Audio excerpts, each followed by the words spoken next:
Baik, Assalamualaikum warahmatullahi wabarakatuh. Selamat datang praktikan praktikum APS tahun ajaran 2025-2026.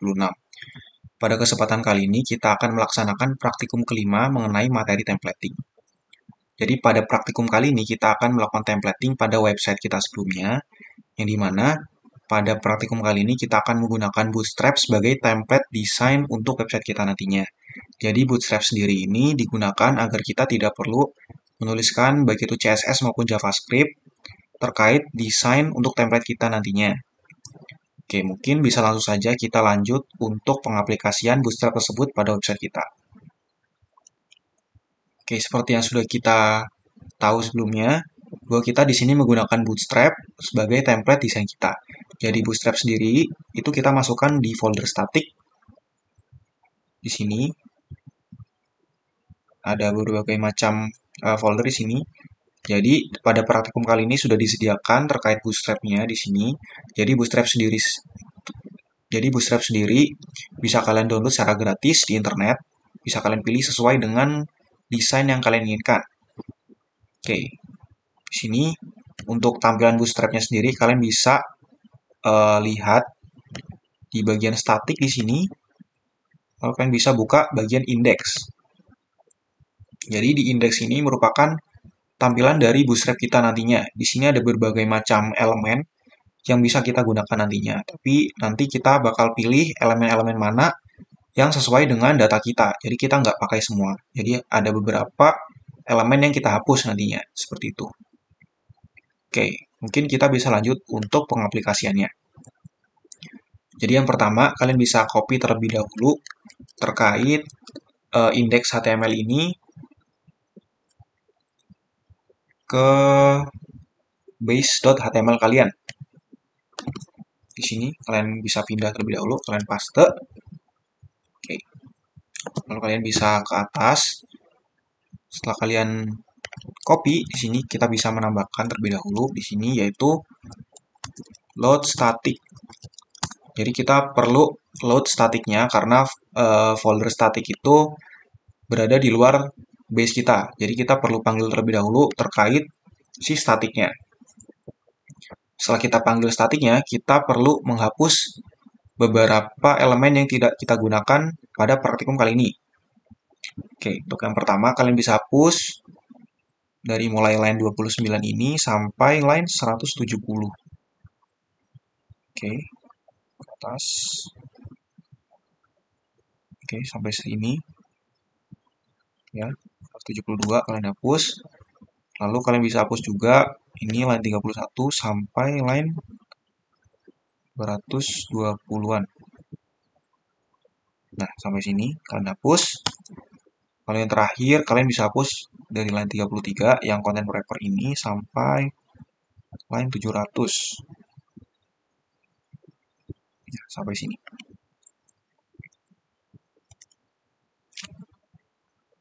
Oke, setelah seperti ini, kita perlu menyesuaikan terkait link dari aset-aset yang kita gunakan. Seperti yang kita tahu, karena statik itu berada di luar folder kita, maka dari itu untuk href-nya sendiri juga harus disesuaikan agar bisa memanggil aset-aset yang ada di statik ini sendiri. Oke, kita bisa klik setelah sama dengan pada href-nya, lalu bisa tahan tombol Alt, lalu kalian klik juga untuk keseluruhan aset yang digunakan di sini. Kita bisa select terlebih dahulu semua. Untuk script juga sama, kalian bisa tahan Alt sambil klik setelah sama dengannya. Oke, setelah seperti ini kalian bisa tambahkan kutip satu kali, lalu kalian bisa tambahkan kurung, kurawal, lalu persen. Nah, lalu kalian hapus untuk kurung kurawal yang belakang, lalu kalian spasi sekali, lalu kalian tambahkan statik di sini, lalu di spasi sekali. Oke, setelah seperti ini, kita perlu menutup untuk statik ini sendiri, karena kan belum ditutup terkait kurung kurawalnya. Maka dari itu kita harus tutup. Kalian bisa klik yang bagian belakang, lalu tahan Alt, lalu klik untuk menyelek semua line code yang ingin kalian ubah atau tambahkan di sini. Kita bisa klik semua terlebih dahulu di sini.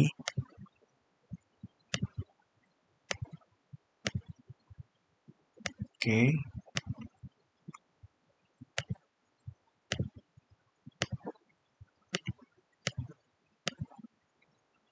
Oke, setelah seperti ini, kalian bisa spasi sekali, lalu tambahkan persen, dan tutup kurung kawal, lalu tanda petik sekali. Ada bus belakangnya. Oke, setelah seperti ini kita berhasil mengubah terkait aset-aset yang digunakan agar sesuai dengan folder static kita, sesuai dengan lokasi dari folder static kita.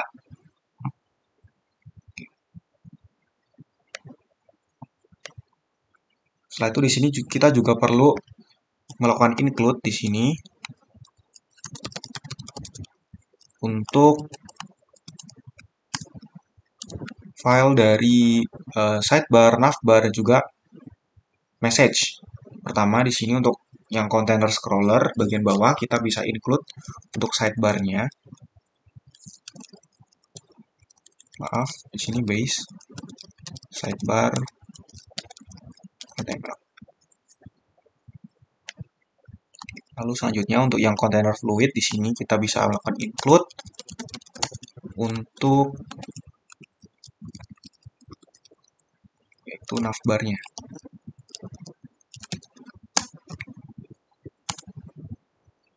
Oke, jangan lupa untuk memberikan spasi satu kali di sini. Lalu yang terakhir yaitu kita perlu melakukan include untuk message.html kita. Di main panel kita juga memerlukan blok konten. Di mana blok konten ini berfungsi untuk kita memasukkan konten-konten dari halaman kita. Di sini ada berbagai macam halaman yang nantinya halaman tersebut itu akan menampilkan terkait sidebar, navbar, dan juga message-nya. Jadi dia bakal di-extend di si konten-konten tersebut. Kita jangan lupa untuk melakukan end block di sini. Oke, bentar.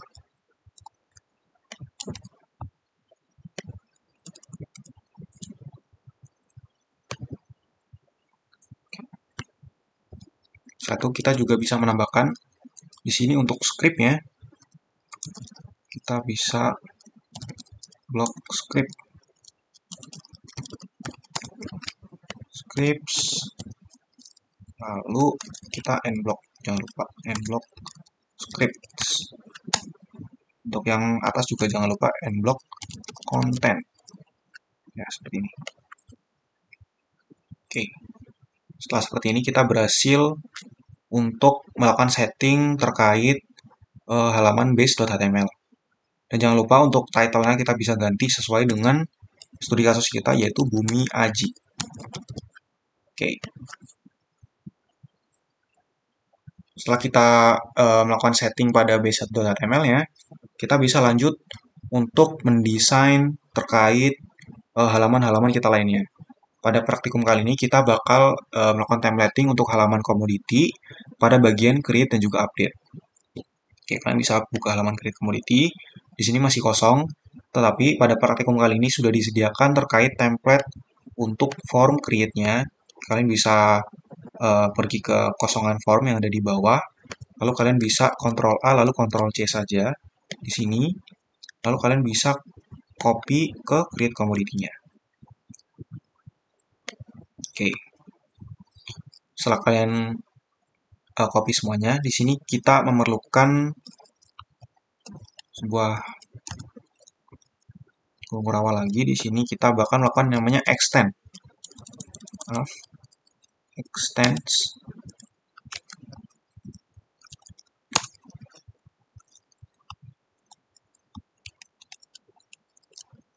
base.html. Oke, setelah kalian melakukan copy dari kosongan form, kalian pindahkan ke create commodity. Di sini kita perlu melakukan extend untuk base.html-nya agar terpanggil di halaman create commodity ini. Kita bisa tuliskan extend di sini. kutip 2 kali. Di sini kita panggil base/base.html. Jangan lupa untuk memberikan spasi sekali. Lalu di sini kita juga perlu menambahkan yaitu blok konten. Kenapa kita memerlukan blok konten? Agar konten-konten yang ada di bawah ini itu terpanggil pada base yang sebelumnya kita tulis. Di sini kan kita menuliskan blok konten. Nah, agar halaman create komoditas tersebut itu masuk ke dalam kelas kita atau div kita, tag div kita, supaya nantinya terkait base dari sidebar, navbar, dan juga message itu tertampil di halaman tersebut. Gitu. Karena kita makan blok konten di sini, jangan lupa yang terakhir dikasih end block di sini sudah ada. Oke, setelah itu kita bisa lanjut untuk membuat halaman create commodity. Di sini untuk title-nya, di sini kita bisa tuliskan yaitu commodity. Create commodity, maaf. Create commodity. Lalu di sini kita menyesuaikan terkait link yang ada di bagian header-nya. Pertama itu ada read commodity. Jadi ini akan mengarahkan ke halaman read commodity. Kita bisa menambahkan di sini data commodity. Untuk yang bagian bawah kita bisa mengarahkan ke create commodity. Judulnya jangan lupa di sini kita tambahkan yaitu create commodity.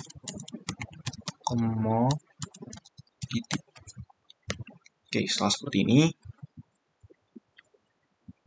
kita bisa lanjut. Di sini ada card title-nya di sini sama itu create commodity.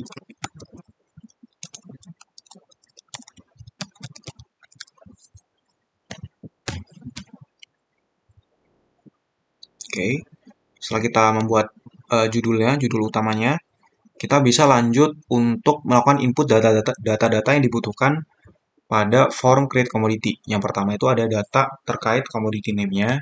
Di sini kita bisa memberikan nama untuk commodity name. Di sini untuk type-nya text, lalu name-nya di sini kita pakai commodity underscore name. Untuk placeholder-nya sama, yaitu commodity name. Oke, setelah seperti ini kita bisa lanjut untuk data selanjutnya. Di sini kalian bisa copy aja untuk div commodity name. Lalu kalian bisa paste sebanyak 3 kali. Oke. Setelah commodity name, kita bakal membuat untuk input data grade di sini. Kalian bisa ganti aja di sini jadi grade. Lalu karena grade itu diambil dari data sebelumnya, bukan kita input secara manual, maka untuk tag inputnya kita bisa hapus di sini. Lalu di sini kita bisa menambahkan looping terlebih dahulu untuk mengambil data grade-nya. Jadi for i in grade obj. Jangan lupa untuk menambahkan n4 di sini. N4. Lalu di sini kita bisa menambahkan tag option.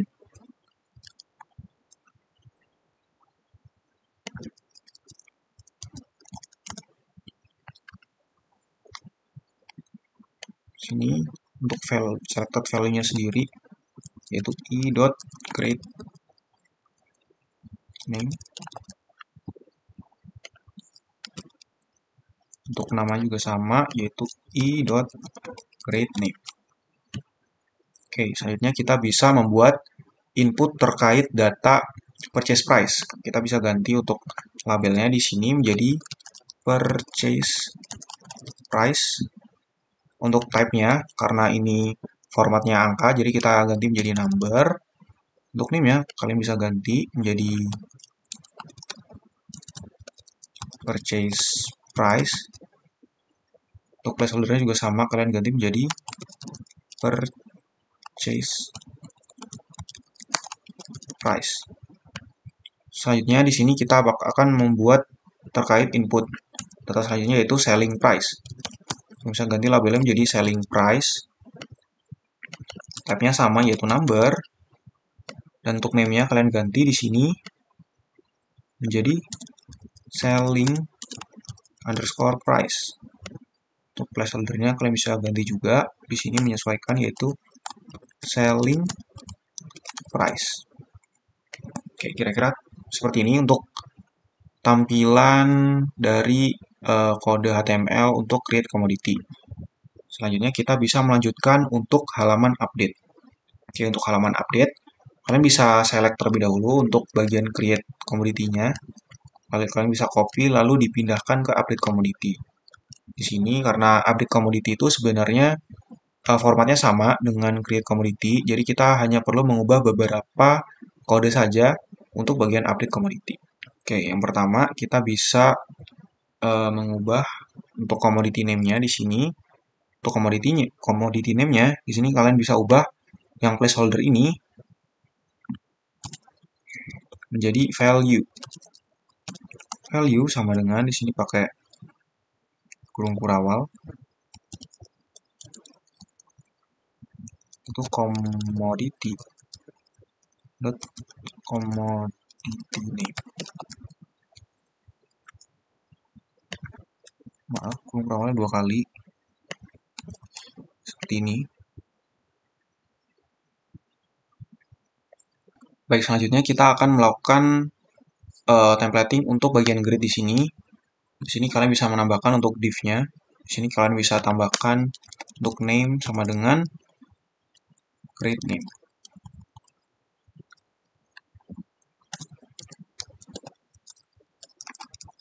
Grid name di sini. Lalu di sini kita bisa nambahkan condition terlebih dahulu, yaitu if i.gridName sama dengan gridName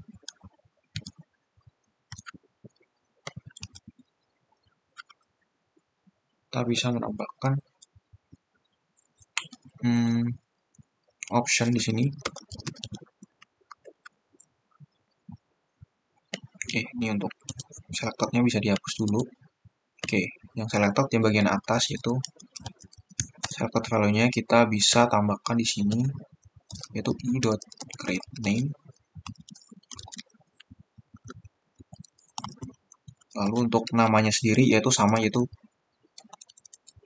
i.gridName.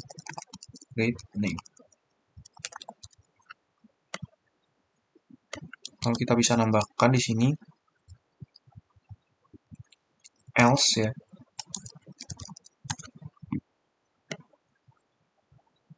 Karena kita menggunakan if, jangan lupa untuk menutupnya dengan and if. Oke, setelah seperti ini, kita bisa lanjut untuk data selanjutnya, yaitu purchase price. Sama seperti sebelumnya, yaitu kita perlu mengganti placeholder menjadi value. Kita bisa hapus bagian placeholder, maaf. Jadi value sama dengan kurung kurawal 2 kali, yaitu commodity purchase price. Oke, kita bisa copy aja ini. Kita bisa ganti untuk yang selling price menjadi sini selling price. Oke, kira-kira seperti ini untuk kode pada halaman update commodity. Oke, setelah kalian menyelesaikan semua, itu tandanya kita sudah berhasil untuk melakukan templating pada halaman create commodity dan juga update commodity. Setelah kita melakukan templating, kita bisa mencoba untuk membuka website yang sudah kita templating. Pada kesempatan kali ini, kita bisa mengetikkan di sini Python manage.py dan server.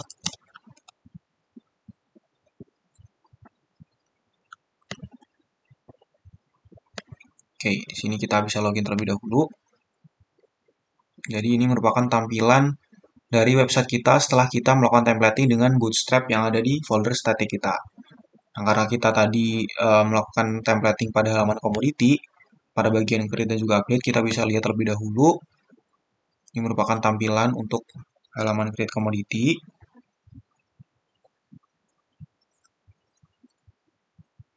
Lalu untuk halaman update-nya sendiri, kita bisa lihat di sini, ini merupakan halaman update dari commodity. Ini belum diganti ya. Kita ganti terlebih dahulu di sini.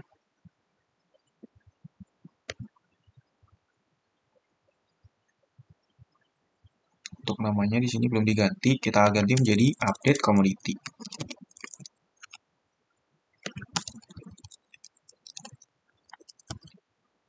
Oke. Oke, ini merupakan halaman update commodity. Oke, karena templating kita sudah berhasil, menandakan praktikum kelima pada kesempatan kali ini dapat diakhiri. Dari saya cukup. Semoga ilmunya bermanfaat. Saya tutup. Wassalamualaikum warahmatullahi wabarakatuh.